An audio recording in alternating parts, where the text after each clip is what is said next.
Ngasi card reading haipetang tawseko card reading gi se haidi group ani ahum thokna khaidoge group se ko group ahum je sida lady crystal sing sida gi khala se ko haidi red carnelian khansera lapis khansera natraga green aventurine khansera ko amai tora crystal je se lena ko angang ba higong machu haipe changlap tawbom leire aduga green ko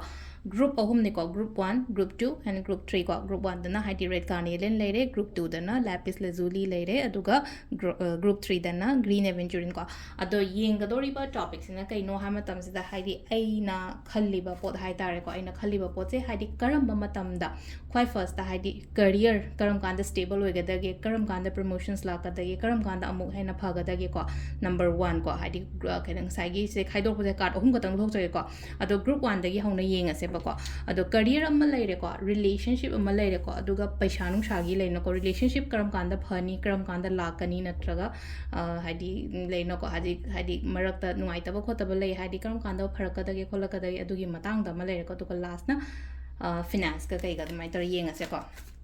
ahamba red carnelian khan ba yenga se ko red carnelian gi oina group 1 se ko group 1 card ahum katang thok jai ko ahum sida hadi yeng do se time predictions ne ko hadi matam se kyam kuina changi dagi aina khaliba pot se da ko amai toraga amma leire ko ani leire ahum ko ahamba na aina haibo career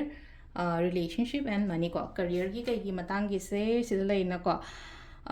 chahi muk kai muk admaina changba yai ko chahi muk changba yai sida 12 indicate tawe number ko number 12 indicate tawa se 12 weeks oiba yai natraga haidi 12 months oiba 12 months haragadi haidi 1 year gumba kai gumba haidi career gi matang da kai no da oiro ko aduduna haidi comment kai de ibi ba yai ko haidi haidi sida laino ko haidi aina ningi ba poto haidare positive affirmations amaga loina na job ki kai gi job stability oiro promotions oiro ama oiro ko haidi career gi matang da haidi business to mi ne harase adu gi matang da su laina ko haidi loina ma haidi posting je sorted settle oiro ko matam da kyam kuina changa dage trying thoi ko hapta trying thoi ebai natraga tha khoi tha trying thoi ebai ko natraga haidi even numit trying thoi ni su ebai ko silai se ko ani shubasina mo relationship se sidan ko khitang hai tare ko matam di pidre sida hadi relationship se haidi sida matam pi den hai ba ya thadi leno khatang haidi complications kumba kai gum lei bondu maina oina oire ko adu dana wari cha dok pa khotok pa madar ka re matam di hai dresta haidi ai relationship kam kan phara kai na traga haidi anowa malak gumba kai gumba du mai tor ko ahum subasina sida lei ko haidi paisa nung shagi kai hai je ko distractions lei ba ya de ko sida distractions hai raga di chakchang na pukning chang na tawon ha ga sina ko aduga haidi paisa nung shagi finance ki problem se mai tor phagada chakchang na taw ba ha ga thabam tong matam da haidi committed loina commitment loina koina thabak tong matam na sai wakhan je pungchai da chai raga de ma ka haidi thabak tu da focus to ngam ngam de na ko distractions lei han ga no na ha ko distractions lei traga di macha mathanda pot sing se loina ma settle sorted oira pa kholak pa mai tor lei ko ado sida leire ahambagi red carnelian khanbangai gi oina haragadi ko number 2 lapis khanbangai yenga se ko group 2 dana lapis ki se career relationship aduga paisa nung chagi kai gi chugumba mayam se ko adi kram matam phawbada aingonda kaino tawgi gadage habado ko ado sida gi card om khatang thok sarge ko adi card number 1 card number 2 aduga card number 3 ko ahamba ki ko hadi thabaki kai gi matang dan hire ko sida lein ko October phawai matung daina thare ko sida na hai tare ko ahamba lai besine hadi October gumba kai gumba hai tare ai career stability career lak pa khaba thabai khang loina ma keno tor ko number 2 sina ko relationship se kitang ngai ba oina oire ko sangna January haina thaba su ko long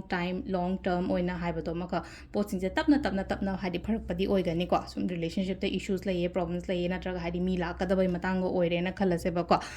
aduga paisa nung shagi kai gi matang da na amung leina ko July gumba harsan ko July gumba kai gumba do maina piri ko sida aduga natraga na hanga sidai tharaga thataru gumba kai gumba matung dadi hadi financial situations ai gi yamna phagalakpa ko kalakpa adum bagi matang do ina lai ko du se lere lapis khan bangai gi oina haraga ti ko last ki green aventurine khatang ngare ko ning de se ko green choose to bangai gi mu yen minara se sele ko green se ko green choose to bangai gi oina su card ahum katang thok sare ko card ahum du dagi lakpa guide to sum yeng se ko yam pothaba oina ado sida leire ko sida laiba card map se card number 1 card number 2 aduga card number 3 ko ahamba sina haidi career gi kai gi matang gi se ko sida su leina ko ko gi 11 number indicates so 11 number 11 months kuma kai kuma damaina obe ko hadi chahi maya idone mung hai tar ko silai se ko chahi maya 11 weeks kuma obe su ai ko amai taroga adu se leina ko relationship ki oina sida lai se amakhak leina ko kaino tawe matam haina har sunga matam gi predictions na ni oni yang banina sida su leina ko chahi mung lera ga di relationship afaba lakpa proposal gumba lakpa ni khangde mani khangde do relationship issues lei ko lena har ga de do hai chahi mung lera ga di hadi loina mak phaba khotpa mai taro ko hadi potsing se matam se kamai pige ha ba do ko aduga last ki finance ki matang da na hadi sida na next year haina probably hai tar ko next year hai bagi athadi khoi ki 2026 ki by kaino khoi ki march april gumba kai gumba sai kan se da hai tar ko stability la kani ko pichang sha kai gi matang gi se natraga na hadi 14 weeks su thai ko sila ko 14 weeks su thai ko sila 14 days gumba da su minus su la o haina su pi ko hadi yamna urgent ke ka ai gi la ka da bagal re ga di athu ba da dum laina ko 14 days 14 weeks natraga hadi 14 months gumba kai gumba da mai tar lai ko adu sila re ko ngasi gi oina time predictions career money and relationship ki matang da ko adu makata video sum ko ne minase thank you